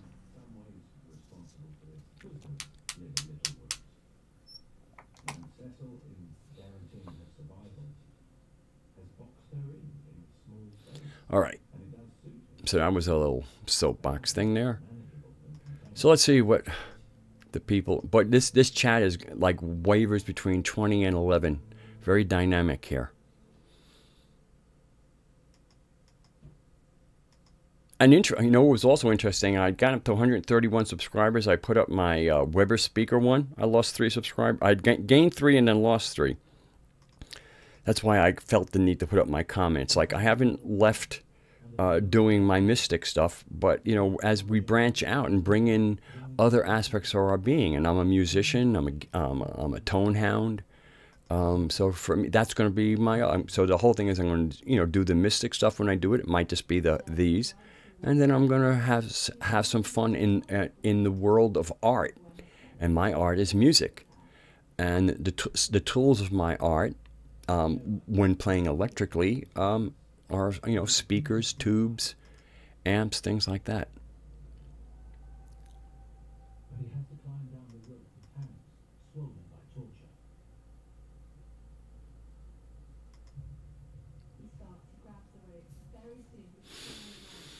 Tyranny, good word, because there's I forget which one of the early Americans who said, when the government fears the people, there's liberty. When the people fear the government, there's tyranny. And when we realize that the recipe, one of the holy, the commandments, the holy parts of gooberment, is that they have a monopoly on force. Fuck that in a big way. And that's why I have friends of mine who think, isn't it terrible that, all these people with the guns and the murders? Yeah, it is terrible. But to disarm the populace would be far, far more worse. I mean, people forget, when we think, about, the millions of people that the Bolshevik Revolution, which the Bolsheviks became the government. So the tens of millions of people that died in Russia died at the hands of their government. Before Mao took over and became the head of, the head of China, yeah, they were killing people, but it was after Mao had established the government that we start getting into like the 50 million dead. There wasn't those you didn't get those huge numbers of dead during the battle for the government to situate itself. No, you get those huge tens of millions of people dead after those governments put themselves into power. And they were able to do what they did because they had disarmed the populace first. So in the 20th century, we have 2 examples of a disarmed populace and what that looked like after that populace was disarmed. We have at least the 20 million people dead in the Soviet Union and the 50 million dead in communist China. These people died at the hands of their governments, the people who have a monopoly on force. Wake up, people. Governments suck. In every sense. They will suck your lifeblood out. They will suck your dignity. They will suck your sovereignty out. Government, the mind governors, and I like to call them gooberment because it's a bunch of goobers at the top. Watch a news program. You'll see plenty of goobers. And I'm not picking a side. I'm just saying, just listen to, you'll hear goobers galore.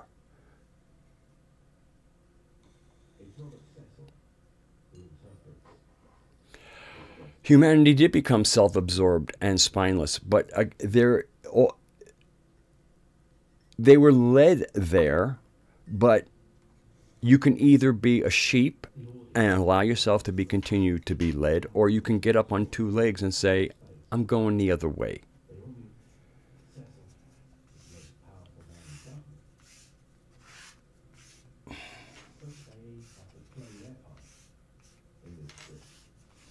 I forget what, different people come up with, like you have Maslow's hierarchy of needs. All right, that's, I'm just throwing like these names, and I'm forgetting the name of the person who has like 4 designations of how people are.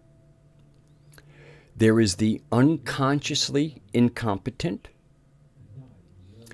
That means that you're incompetent, but you're clueless. You do not know what a knucklehead you are or how incompetent you are. Then there's consciously incompetent. This is where you know you really shouldn't be where you are, but you happen to be there. You're getting away with it, and it's okay with you. That's consciously incompetent. Then there's unconsciously competent, where somebody is really brilliant at what they do, but they're not really aware that they really are on top of their game. And you'll hear it in their language, you know, this self-deprecation about things that they do, even though they're really competent. You might say, my God, you're better than me, and you're like talking bad about yourself. That would be unconsciously competent. And then you have consciously competent, where you are aware of your skills. You know where you're competent and where you're not. And so, you know, if you get into some place and you hit new information, you go, ooh, I need to pay attention here, because you're conscious about your competence. One of the biggest problems we have are with the unconsciously incompetent. And that's where, you know, they said we have become self-absorbed and spineless. That's unconscious incompetence. And so, and how do you get to competence? Well, you first have to become consciously incompetent, where you were aware of like, oh man, I've been making a whole lot of stuff up. Time to kind of clean things up. And then you can graduate to some form of competence. But it would take you to understand, you have to be consciously aware of incompetence to make a change. The majority of people who are really kind of mucking things up are unconsciously incompetent. Hey, Evan, haven't seen you in a while. Welcome. And maybe you could be one of the circle lurkers. Make sure you mop up regularly. Don't want anybody to slip and fall. I know I'm occasionally in that circle, the circle lurk.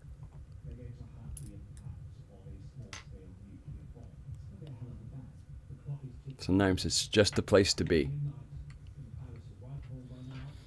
And there's something to circle lurking that is almost as if like there's a certain point of, let's say, sometimes why do I circle lurk sometimes? Because I am consciously incompetent in a certain place. Like there might be a conversation going on and I don't have anything competent to say. So that means I'm incompetent at the moment, but I'm aware that I'm incompetent. So I won't go and say something unconsciously incompetent. I'll say nothing instead.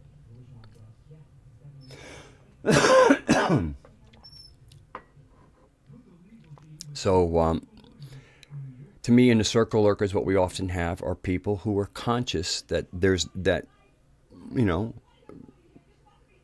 I will benefit best by listening. And that's competent, and that's conscious competence.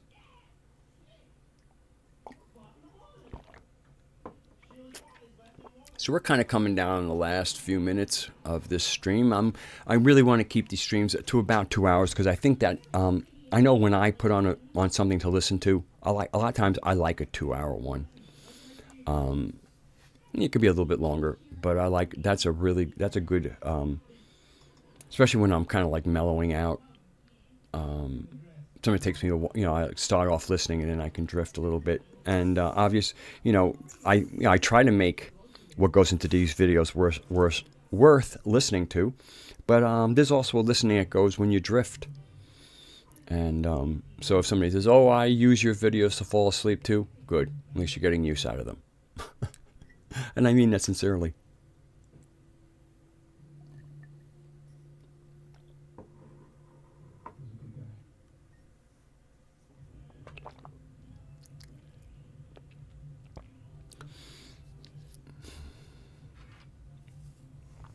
So one of the people that normally shows up at my live streams, Doc Illusion, didn't make it here today. He's been doing a bunch of live streams at hours that I'm either sleeping or unaware of. So if I don't know if he's going to have the 2 hours to watch this, but hello, Doc, if you do.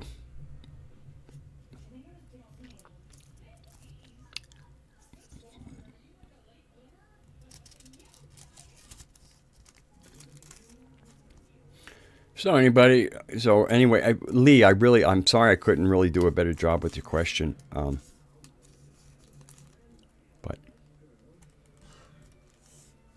I couldn't.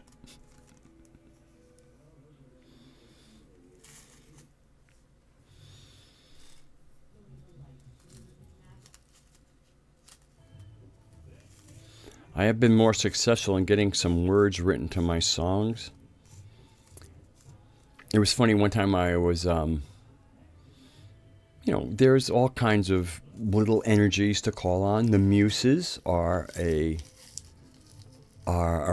energy field of creativity that even the non-magically inclined often will work with.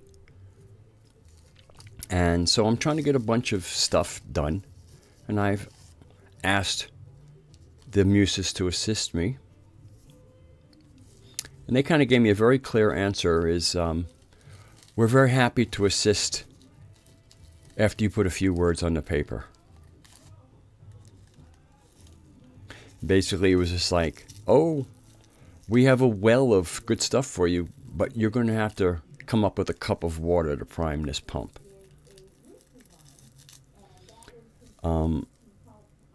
It's really interesting with the journeying and working with unseen entities, and how, at least, from where I'm working from, how often, it's just like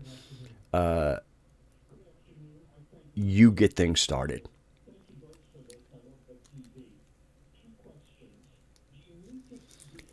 Here's a really, something? Bone Mother. Bone Mother.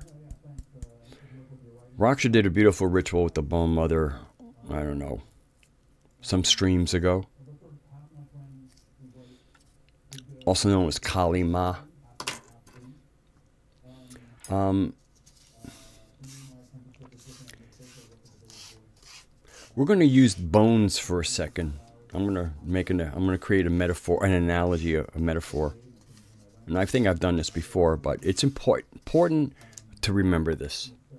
And it kind of ties in a little bit with the triple aspect of Godhead, Goddess, and whatever. In your bones are made of osteocytes. Okay, osteo means bone, cyte is a cell. So your bones are made of osteocytes. Then you have the blastocytes and the clastocytes, if I got it correct. The blastocytes are the builders of bone.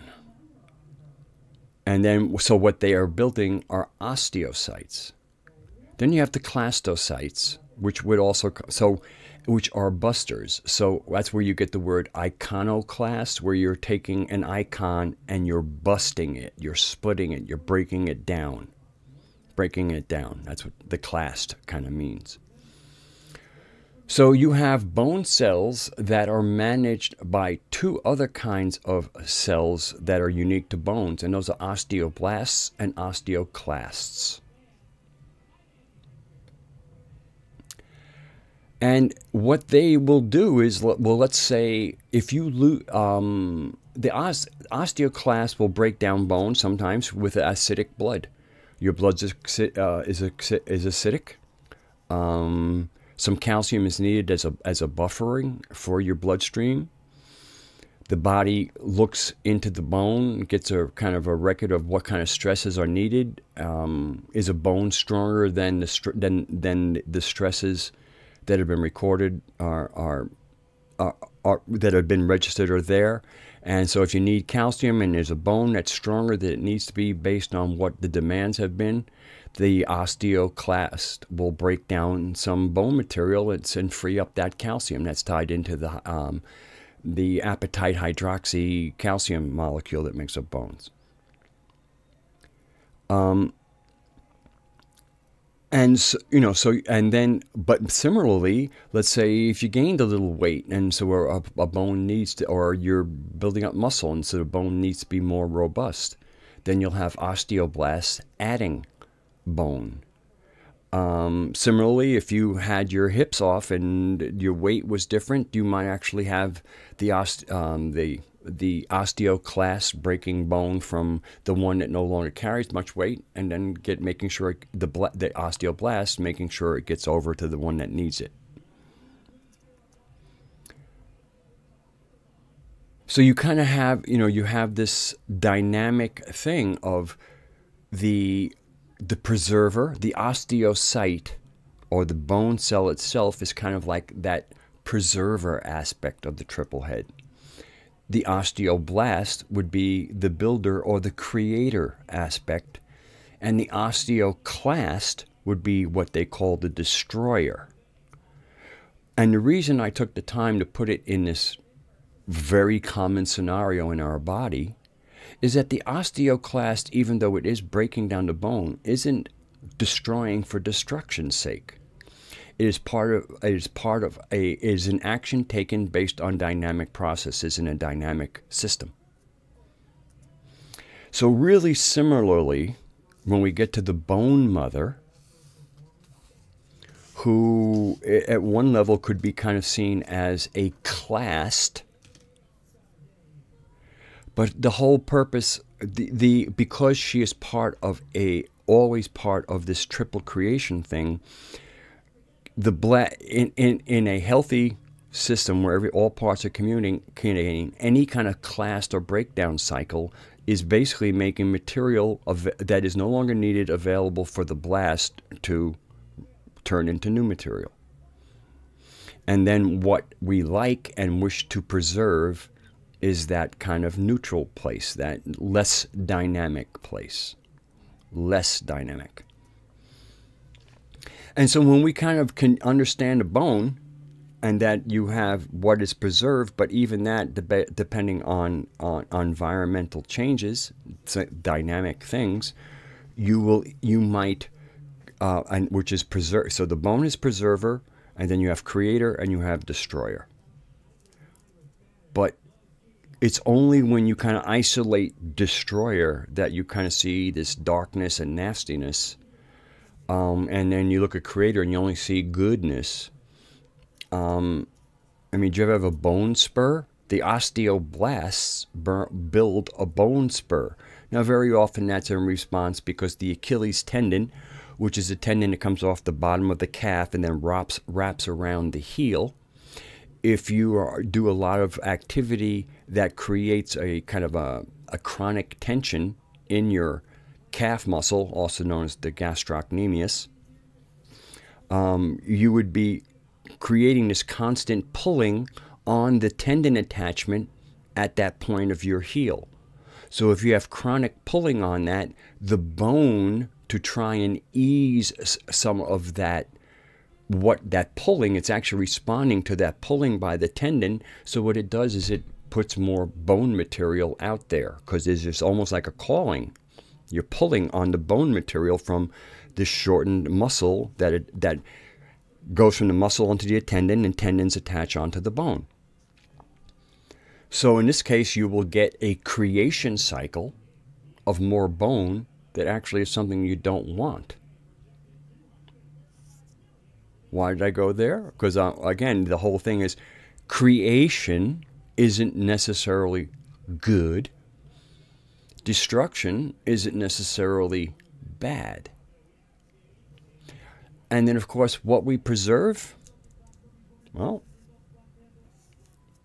hopefully we're preserving what is wholesome.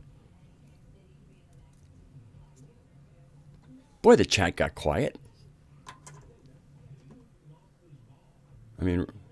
Nobody said a word in the last couple of minutes? Wow. I have to wonder if I'm still streaming.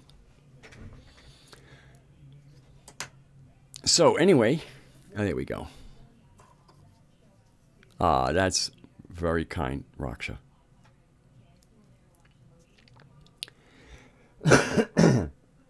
So, I am definitely... So once again, the whole idea we're trying to do is not pigeonholing any of our concepts. Nothing gets put into a box. Everything is dynamic and in real time. Obviously, in the case of preservation, some things we hold on to for longer. That's fine. But it is especially around the dynamic moving parts. The black and white of the yin yang, the good and bad and all the rest of that stuff, the creation destruction cycles. We need to these do not live. Creation and destruction are not opposite ends of the pole. They're part of a dynamic system, and they need to be understood. And again, not all creation is good, not all destruction is bad. And the Bone Mother is about taking down, scraping off the crud, bringing... Actually, the Bone Mother is about, let's just take it all down, get a good night's sleep, and in the morning, we'll reform.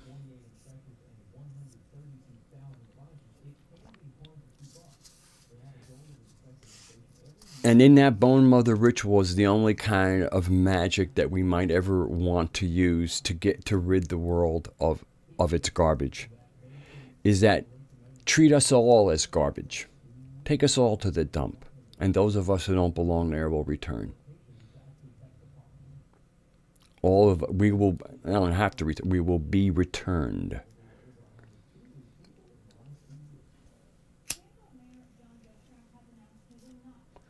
Let a fire go through the forest so that something new, that the forest that is overgrown and choking itself, let a fire go through that something new and fresh can arise.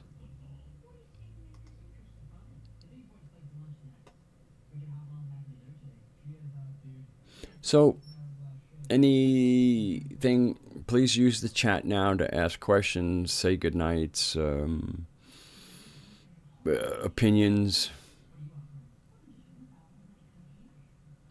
Oh, and by the way, last week I did. There was somebody who left. Obviously, somebody who watches my videos, not live stream. That'll be Moon Luna.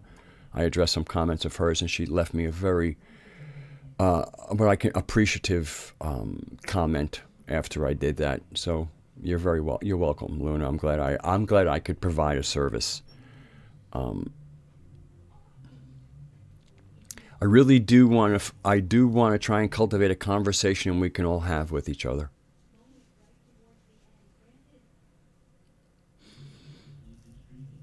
And finding the locus, finding the coherence,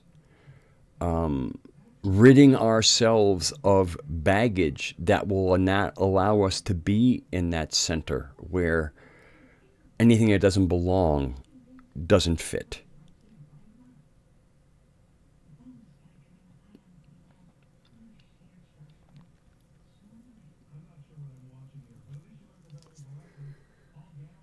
All right. Well, I guess that'll be tonight's stream, and I thank you all who join me each week, and the ones who don't say a word. Just the fact that you're here. We all see the numbers, and it's always nice to know there's, a couple of handfuls of people partaking. So next week, and I'll be doing these at 9 o'clock. Instead of the 8 o'clock. The 8 o'clock was to fit in 2 shows on one night when Groovy was doing her show. Now that she's not there, 9 o'clock works a lot better for me. And I think it works a lot better also for people on the West Coast, because I'm starting at 9, it's their 6 o'clock, they might just be getting in. So I think the 9 o'clock p.m. Eastern time is a good time. So thank you. Thank you, Earn Link. I hadn't seen you before. Welcome. I hope you. It happens every Monday night at 9 p.m. Eastern time, and we kind of have these open conversations that are based in Gnostic thought, although it might not be apparent because it's not Gnostic. Gnostic thought isn't a dogma, even though it does have a it has it has a canon. There's a certain amount of agreed upon base material, but it's not a dogma. Callan, always a pleasure to see you. Moose, thank you for your contributions, and Mari, your stream of thought is always just a part of every stream.